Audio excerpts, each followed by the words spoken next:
All right, Flash 2023 film. Very simple, non-spoiler plot summary. Flash travels back in time to make things better, makes things much, much worse, and has to rectify the much, much worse situation he's created. That's pretty much the plot. I mean, there's not really that much more to, which is fine. There's not much more to elaborate on. Sure, it's a familiar plot and it's relatively thin, but whatever. Yeah, so moving into the film, this is pretty much going to be spoilers free, especially at this point. So, what to say about the film? Somewhere in here, there's a pretty good superhero film. There's a decent comic book movie, but it's a mess. It's buried, somewhere beneath the mess that is this film. And I don't want to get too into the details. I don't see that there's like a lot of reason to harp on that. The crux of the problem, one of the main problems, is that a lot of the film is fan service. A lot of it is fan service. The film kind of wants to do everything and ends up doing nothing. There's so much fan service packed in that there can't really be a film. And in some way, it's not even Flash's film in some ways. It's not even a Flash film in some ways because there's so much fan service crammed in. Everyone shows up right now, and there are fan service references that are pretty obscure. I'm sure there are plenty that I didn't get. So there's that. I mean, and it just, everything else kind of feels like everything has to be crammed in. The comic relief, the jokes are kind of crammed in, the drama is crammed in, all the fan service, all the characters are crammed in. The love interest basically is non-existent. She's Iris West. The love interest is on screen for milliseconds, it seems like. So it's just everything is in the film and gets short shrift. I mean, that's obviously what's going to happen in this case. So to get into to say what's good about the film, special effects, I guess fine. I'm not a really good judge of that. I've heard some people complain about that rather bitterly. They're probably right. I'm probably not, but it's just not really. I thought they were decent enough. As an action film, it's okay. There are some, I guess, decent action sequences.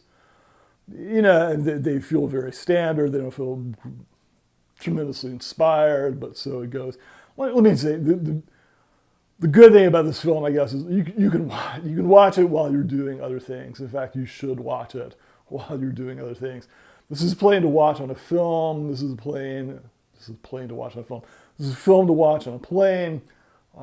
While you're working in your shop, while you're doing other things, drawing, painting, cooking, what have you, gardening. I mean, do something else while you're watching this.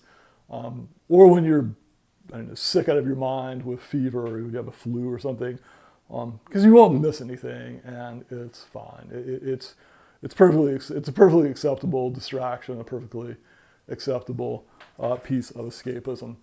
Let me say one thing that is really quite kind of also, I should say, a good thing. The performances are good. The cast is good. I think the performances were on the whole really quite decent. Michael Keaton, who appears, and I can't believe that's a spoiler at this point. I think very talented. He does a lot with very, very little. He's not in the film that long. He doesn't get to do that much, but he's pretty spectacular with the very little that he's given. I mean, I suppose that's one of the hallmarks of a great film actor or someone who does very well in film. He's interesting. I mean, you want him to be on screen a lot more. Right? You really want more of Michael Keaton. The performance is very good. As good as it can be given the materials. There's just not that much to work with. Speaking of which, Supergirl appears and I cannot believe that's a spoiler. But what is really kind of striking is when the film takes off when she appears, which is and it's a shame because she's like Batman. She's in it for only not long at all. Right? She doesn't really get to do that much. But I suppose it's the actress. I thought the actress was pretty fantastic. Again, given how little she has, given how little she gets to do in the film, how she's not in the film very long. But yeah, I mean, your eye is instantly drawn to her. As an actress, seems quite magnetic. I don't know, the film really, I think, just takes off with the appearance of Supergirl. You kind of feel like you want to go back to the beginning and let's not do a Flash girl. Let's not do a Flash film. Let's do a Supergirl film because, wow, that really works. Which it occurs to me, this is probably it's kind of obviously a problem of making these kind of films. These things cost a fortune and take forever. Clearly, you need a way to have some kind of farm league. You need a way to kind of test run these characters, test run these things, see how they work. Because if you did, I think you'd see Supergirl it's fantastic. I really, in capable hands, I think it's the much better film. You see her and you think about, wow, what might have been. Real flaw of the film, a real difficulty, there's not a villain.